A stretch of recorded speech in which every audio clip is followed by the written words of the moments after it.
ঝিনাইদহে জমি নিয়ে বিরোধের জেরে দুই ভাই ও তিন বোনকে পিটিয়ে ও কুপিয়ে আহত করার অভিযোগ উঠেছে।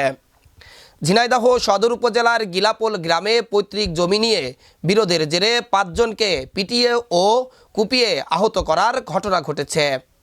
গতকাল বৃহস্পতিবার সকাল ১১টার দিকে এই ঘটনা ঘটে। এই ঘটনায় আহত আবুল কালাম বাচ্চু, মিকাইল বিশ্বাস, মেরি বেগম, হীরা আক্তার, রেনু বেগমকে ঝিনাইদহ সদর হাসপাতালে ভর্তি করা হয়েছে। জানা যায় সদর উপজেলার গিলাপোল গ্রামের মাঠে মৃত শমশের বিশ্বাসের ৫৫ শতক জমি অব্যবহৃত অবস্থায় পড়েছিল। এই জমি শমশের বিশ্বাস প্রথম পক্ষের মেয়ে রহিমা খাতুন ও সালেহা খাতুনের সন্তানেরা ভোগ দখল করে আসছিল, কিন্তু সেই জমি পৈতৃক হওয়ায় দ্বিতীয় পক্ষের সন্তান আবুল কালাম বাচ্চু সহ অন্যান্যরা সমানভাবে ভাগ করার দাবি জানিয়ে আসছিল। এই নিয়ে কয়েকবার পুলিশ, স্থানীয় রাজনৈতিক নেতাদের সমন্বয়ে সালিশ বৈঠক হয়। মালিকানা সমাধান না হওয়া পর্যন্ত ওই জমিটি অব্যবহৃত অবস্থায় পড়েছিল, কিন্তু কয়েকদিন আগে রহিমা খাতুন ও সালেহা খাতুনের সন্তানেরা রাতের আধারে ওই জমি ধান লাগানোর জন্য চাষ করে। গত বৃহস্পতিবার সকালে আবুল কালাম বাচ্চু ওই জমি আবাদে বাধা দিতে গেলে প্রতিপক্ষের লোকজন তাকে পিটিয়ে আহত করে। সে সময় বাচ্চুর অন্য ভাই ও বোনরা বাধা দিতে গেলে তাদেরকে পিটিয়ে ও কুপিয়ে আহত করা হয়। পরবর্তীতে গ্রামের অন্যান্য লোকজনের সহায়তায় স্থানীয় পুলিশ ক্যাম্পের সদস্যরা তাদেরকে উদ্ধার করে ঝিনাইদহ সদর হাসপাতালে ভর্তি করে। ঝিনাইদহ সদর থানার ওসি শামসুল আরেফিন জানান, এই ঘটনায় ভুক্তভোগী পরিবারের পক্ষ থেকে থানায় এজাহার দেওয়া হয়েছে। আমরা তদন্ত করে আইনগত ব্যবস্থা নেব। আহত আবুল কালাম বাচ্চু ও তার বোন মেরি বেগম বলেন, আমার বাপের হচ্ছে ৫৫ শতক জমি, ওনারা চাষ করে রাত্রে, পরের দিন রাত্রে চাষ করে সকালবেলা ধান লাগাতে যায়। দ্বিতীয় পক্ষ আমার হচ্ছে বোনের এই যে ছেলে টেলে এরা আর কি, তা লাগাইতে গেলে আমি আবার হচ্ছে কয়েকজনে বললাম, তার কাছে এমনি যে বলো বাধা দিবা, যদি লাগাইলে লাগাক, তুমি চলে আসবা।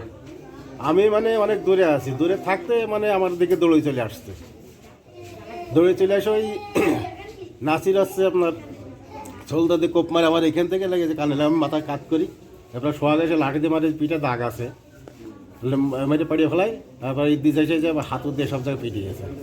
এরপর আমি দেখি যে আমার ছোটো ভাইয়ের তাড়া পরে আমি পড়িয়ে গেলাম, আর ছোটো ভাই কী করলো না করলে আমি পরে আমি আর জানি না। তো সমাধান চাই, আমরা আইনের মাধ্যমে সমাধান চাই, আমরা মারামারি করিনি, করবো না।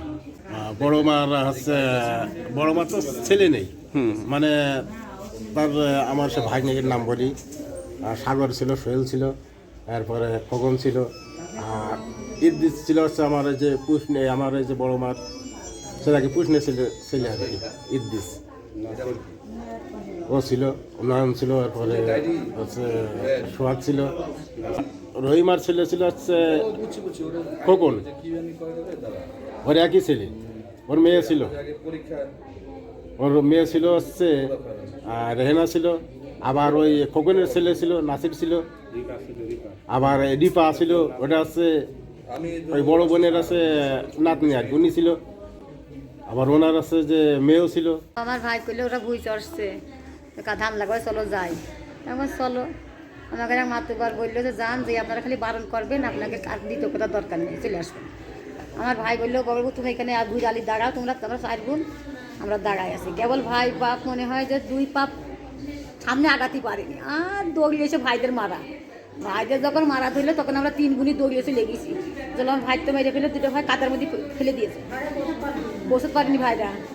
আর ওরা মনে হয় 200 লোক বাপ, ওরা ওই যে হইলো যারা জমি পাবে, আমার বাপের হলো 2টো সংসার এসে নাতনি, সেই বাপু কি কব, গু হুগলা পর্যন্ত হাজির হয়েছে, গু হুগলা।